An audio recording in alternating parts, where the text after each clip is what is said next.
our last video, I introduced you to 5 basic poses. You can take these poses that we will do today and add those to that, or you can do each of them separately. Just coming up to the front of the mat, standing up nice and tall. Maybe you look and see what position your toes are facing and just try to bring them into the same position. Possibly you close your eyes and take a moment again just to reflect internally. What's going on in your internal space? Thoughts, pains that you might have, they're all there to teach us something. So really rooting strongly into the 4 corners of the feet. I want you to reference the triple S that we talked about in our first video. So bring in the ridge of the skull back over the shoulders back over the hips, and then the hips back over the ankles, but trying to stand up nice and tall, thinking of good posture. Again, when the body wants to be organized, we're gonna feel better, we'll be able to breathe better, we'll also be able to move better. Then open your eyes softly if they're not already. Let's take a deep inhale through the nose, exhale through your mouth. Just releasing any tension that might be there. This time we're gonna keep a nose breath. So inhale, exhale through the nose. Again, trying to lengthen out the breath. 4 to 5 counts in length, but good quality on both. Inhale, this time we're gonna reach our arms forward and then draw your arms up in the air. Now you can look up a little bit, or maybe you wanna keep your neck more neutral. Either is perfectly fine. But draw the ribs in and bring a little tone to the belly. Let's take a few deep breaths here, trying to soften these upper traps just a little bit, lengthening through the side waist, again, so we can move the breath into those ribs. You'll draw that left hand into the right wrist.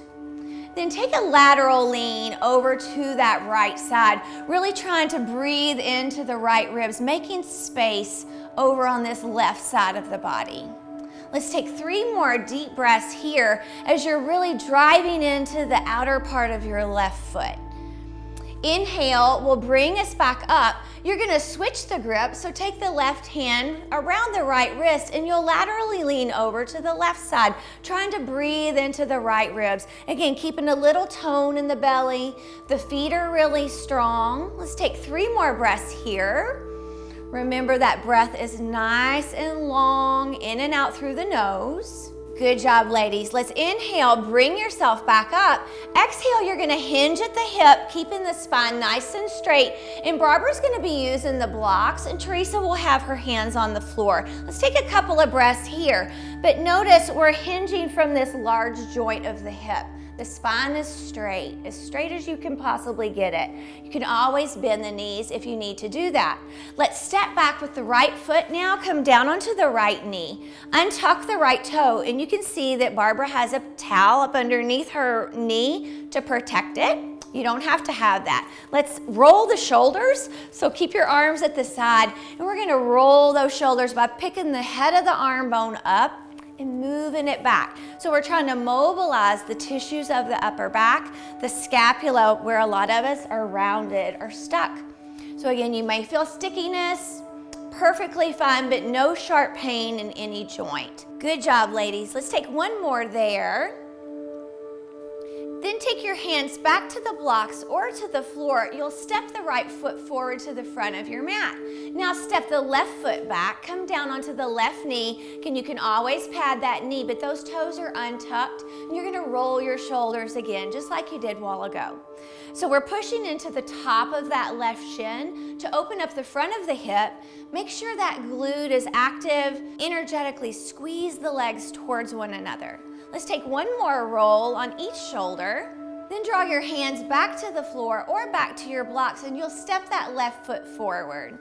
Good. Inhale, let's come all the way up to stand, really reaching long through the side waist. Exhale, come right back down into that hip hinge. So bend the knees as much as you need to. Let's step back with the right foot, come back down onto the right knee, but this time we're gonna keep the toe tucked. So really pushing into the big toe mound of that right foot. Draw your arms up in the air by your ears. Let's take a breath there, firming up this inner thigh on that right side. Now grab a hold of the right wrist and you're gonna lean laterally here, just like when you were standing up straight a while ago, trying to make space in the side body where a lot of us have restriction. Let's take one more full deep breath, getting a little tension in the lower belly. Beautiful, ladies. Inhale, let's come back up. Take your hands back to your blocks. Let's step the right foot forward.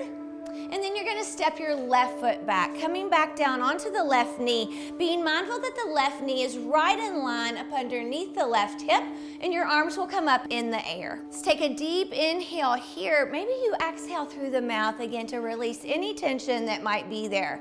We'll grab a hold of the left wrist with the right hand, and you'll lean over towards that right side, really firming the glute. Breathe into those left ribs.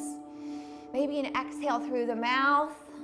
Pushing into the big toe mound, so let's tuck that toe, Barbara. There you go. Working the inner thigh, connecting to the pelvic floor, the base of the core. Let's inhale, come up. Exhale the hands to the floor or to your blocks. We'll step back into a strong plank. So in plank pose, it's really common to sag the hips. We want to stay nice and high. If you need to modify, you can have your knees on the floor like Barbara does. If you had any restriction in the wrist, you can always take your hands a little bit more forward of the shoulders. Let's take 2 more breaths here. This builds strength in the entire body. So I want you to be strong and know that you can do hard things.